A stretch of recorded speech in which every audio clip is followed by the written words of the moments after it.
Well, let's see. Here's going to be an attempted walk around this New Holland HM234 Disc Mower. I've had it for 10 seasons, and it's done quite a lot for me, but it's about time to scale up. And so we might be looking at getting rid of this. We have indeed ordered a new mower, but the question is when that's going to arrive. So let's see. This thing's a 5.5 foot cut. It's 3-point hitch mounted, 35 PTO horsepower requirement. I have indeed been running it on bigger tractors at this point, a Massey 165 primarily, occasionally the 275. Originally got it for a 135 that ran it for about 4 years until I upgraded. Oh, let's see. Yeah, diligently change the cutter bar oil and the gearbox oil every season. Been good about changing blades as well as the bolts. I do have a box of some extra blades. The discs are nice and tight. There's really hardly any slop in it. They've been properly arranged, or properly in sync. No blade contact or anything like that. The dust caps I did, they did eventually come off for those 2 outer drums. And the only other thing I had go on with this was some clogging issues around the outside drum, which really would just happen when lodged hay would be leaning into the swath and would be, suspended up at about here. The blades wouldn't cut it, but the wet lodged grass would wrap around this drum and bird's nest on it. So just about the only thing I've done to this mower that's not factory is I actually cut off the swath board. It pained me to do it, but it had a swath board, and I still have it. It could be welded back on. It was about right here, and you could take the swath board off, but not the post. So the post would come up about here, and I'd have this bird's nesting where it would, wrap around this quickly and jam against the post. Hasn't happened in several seasons, including 2021 last year when it was so wet. As crazy as it sounds, I started spraying Pam on this outer drum, as well as took off this top part of the cap that I also still have, just to let the hay slide off of it, or grass slide off. And knock on wood, that seems to have worked. So really, this thing is mowed great. Through sideways crops. I mean, heck, we had the last third of first cut was laying sideways by the time we got to it last year, and mowed through it just fine. It's just too small for what I need at this point. So let's see. U-joints have always been great, well greased, nice and smooth. There is a sort of an overrunning clutch. Should be a clutch technically, yeah, in there that if you shut off the PTO, the mower keeps on spinning to wind itself down. Everything in there absolutely works as it should. The only thing is I can't get the release mechanism to, just the pullback collar to get the PTO shaft to slide off. Something has gone weird in there, and I haven't gotten a chance to get in there. But I have greased it every year. I'm not every year. Every time I grease the thing, I grease in there. And so everything's been fine. I just haven't been able to get the PTO off for a little while. Let's see. So there's that. The belts are still original. Actually, I'll get this thing pulled off and take some pictures or video of that. There's 3 belts in there. I've tightened them a little bit over the years to go through the manual with how much slack is supposed to be in there, but nothing glazed. They've been doing their job where they will slip if you get into something too heavy rather than bogging down the tractor's PTO. But otherwise, they're strong and going well. Let's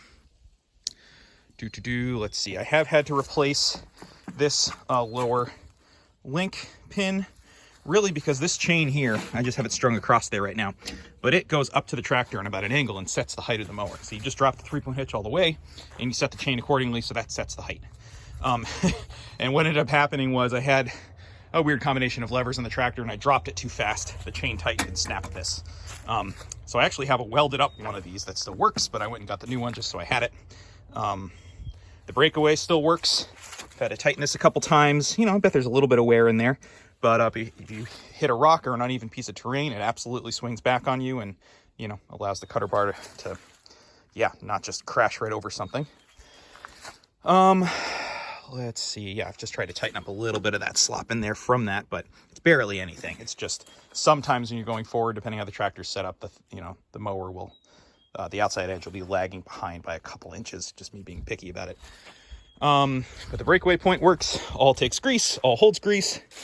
And the only other thing I can think of while I'm thinking out loud, again, this gearbox holds oil. Nothing's been leaking anywhere.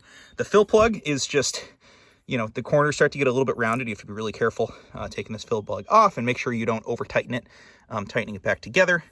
So if you're just nice and ginger with that, that'll be fine. I've never even looked at needing to replace that. But you know, coming off and going back on every year, I'm sure there's a little bit of wear because it's actually just like a plasticky rubber plug essentially with a dipstick built into it. So let's see. So I have the swath board and post that can be welded back on. I have the, you know, the top piece of this that kind of sticks out almost like a four-sided, I don't know, castle turret almost. That's supposed to help the crop move in, but I found it was making the crop stick around that a little bit too much. I did attach a little bit more of a swath board in there. It never actually worked or did anything. It was just 3 bolts and a piece of metal. Could come off very easily. I just left it. It's swung up and been out of the way. And you know, the tarp's in pretty decent shape for 10 years, and I've got to calculate how many acres I've done on it. But yeah, you know, it still does its job. A couple holes, a couple rough spots here and there. Could be replaced someday, but you know, it's been more than adequate in the meantime. The travel latch mechanism absolutely works. Hydraulics are in good shape. I did have to replace one of the rings in the hydraulic cylinder a number of years ago. It just started leaking and it's held up fine since then. Yeah, I think that might be it. Let's see, other things I forgot. Okay, so it's been power washed and fluid filmed every season. The little bit of debris you see, or the, yeah, kind of grossness is actually just after power washing and fluid filming it last year. It's just, you know, it's been here undercover, but had leaves and stuff blow under it. So that's just a little bit of detritus. But it's, yeah, it's had fluid film slathered all over it every winter after being power washed off. You know, I have replaced a couple of these bolts with the blades, but in general, just being careful not to over torque them. Actually using a torque wrench to replace it ends up being not too bad. Never had to take the discs off. You know, always check the tightness and the torque on them, and every now and then clearing out underneath them with a pair of very long needle nose pliers to get out any hay and debris. But that's all been fine.